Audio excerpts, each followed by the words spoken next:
We're going to take a look at one of my favorite lenses ever. It's the Sony 100mm f2.8 GM OSS macro lens, and this is a killer lens. The 100mm f2.8 macro is the best macro that Sony has ever made. In fact, I'm going to go out on a limb, and I'm not being hyperbolic here. I think that this is the best macro lens ever. This lens does stuff that I genuinely did not think was possible in a macro lens. We're talking 2.8 times life-size magnification with teleconverters. Without the teleconverter, it is 1.4 times life-size, and I will show you why that's important in a minute. So with this lens, you can do handheld shooting at distances that used to really need tripods. And this lens has autofocus that actually tracks things like flying insects. This is an incremental improvement. For me, it's like a completely different world of macro photography. Okay, let's start with what macro even means, because a lot of marketing departments love calling anything that focuses close a macro lens, and that is just not true. A true macro lens gives you a 1-to-1 reproduction. A 7mm B takes up 7mm on your sensor. This is your camera's imaging sensor, and when you want to take a picture of a bee, normally you would see this bee, and the bee would be about that big on the sensor. So teeny B, if you want to crop in on the B, you're losing all the rest of the sensor. So what camera companies call macro lenses are often close-up lenses. And with a close-up lens, this here is your B. Now obviously the size of the B isn't changing. We don't have a picture of a gigantic B, but I want to show you on a close-up lens, what you end up getting is something like this. The B takes up a lot more of the space of the sensor, which means that if you crop into this B, you're going to have a lot more detail, a lot more resolution. This is for a macro lens. So with a macro lens, it is lifetime 1-to-1, which means that if a bee takes up, say, 7mm in real life, it is getting about 50% larger.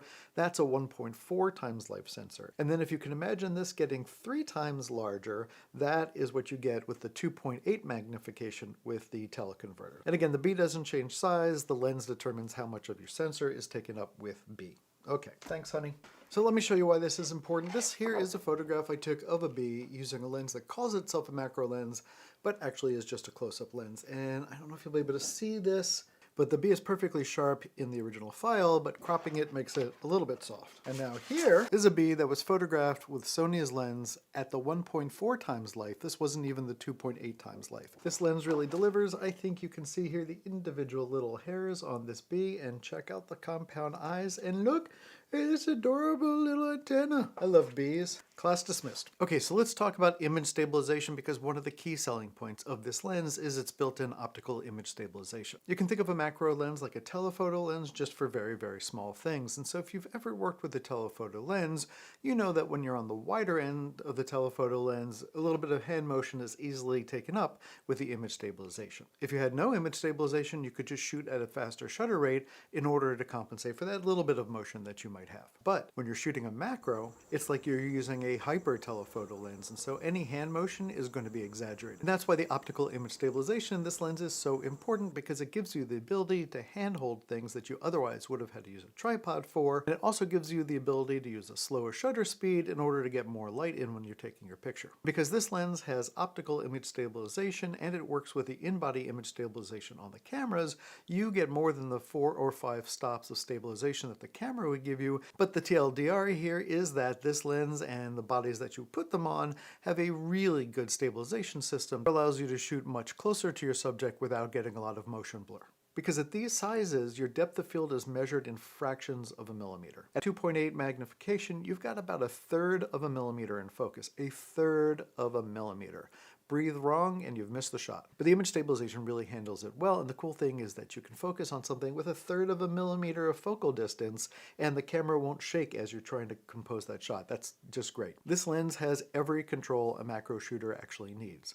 The focusing ring shows distance markers in feet, meters, and magnification ratios. There are 2 programmable buttons on the barrel that default to focus hold, and I use these constantly. The aperture ring is clickable or declickable, your choice, which makes it really good for video. Moving up the barrel, there's the optical stabilization switch, which I only turn off if I'm doing something on a tripod. And the dynamic manual focus I was talking about, this lens put that right on the barrel. When I'm shooting a lens with a lens hood, I often just flip it around backwards when I'm not using it, which is what I do when I'm using a macro lens, or especially macro lens with a teleconverter, so that the lens doesn't hit my subject or hit something near my subject. So the problem is when you turn the lens hood around on the front of the lens, it makes the collar even easier to knock because the lens hood's covering it and you're not quite sure where that is. So that absolutely needs some way to lock it. And that's it. That's pretty much my only complaint about this lens. Let's talk a little bit about why the image quality is so good on this lens and why it is so sharp. Generally speaking, the more elements and groups that you have in a lens, the better the image quality, because each of those elements and groups help fix something that is typically a problem with the lens. This lens has got two XA, which is extreme aspherical elements, two ED elements, nano AR coating 2 to kill flare, and fluorine coating up front. If you don't know what any of those means, don't really worry about it. It just means that it's designed to be super sharp. It also has an 11 blade aperture, which is unusually good for a macro lens. Most high-end portrait lenses use something like 9 aperture blades to get a nice soft defocus.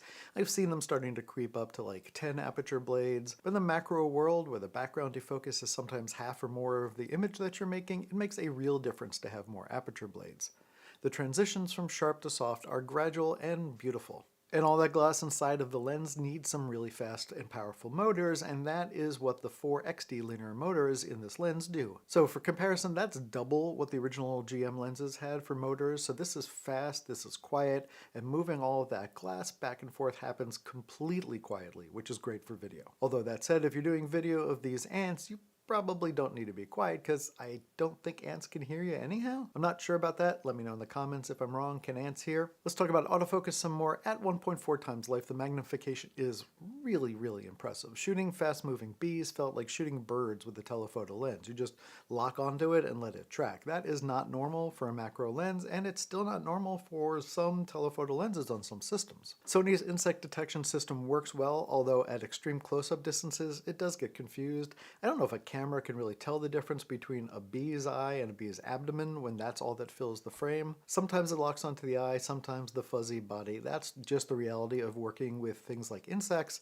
at these distances. Same thing here with the pictures of my cat. The animal eye detect autofocus is really fantastic in Sony cameras, and as I got really close to the cat, it would still focus well. But once I got into a more macro distance to the camera, it focused on the fur around his eye instead of the actual eye, and again, at this distance there's really no face to recognize, so the camera just doesn't really know if you're looking at an eyeball or just something round. I didn't shoot as many portraits as I wanted because I was so busy testing the macro stuff with this lens, but this lens absolutely works as a portrait lens, which means that you get two different kinds of lenses in one lens for a lighter, smaller camera bag. With that 100mm focal length, you get really nice separation with your subjects, and wide open, the defocus is really, really pretty. That 11 blade aperture really keeps the bokeh smooth and natural looking. And even with the 2x teleconverter on, the images were still sharp, they were still usable. That is really rare in a lens at this focal length. This lens feels like it was designed by people who actually shoot macro. A lot of the close-up lenses I use are macro lenses. It feels like the magnification was sort of like an afterthought, or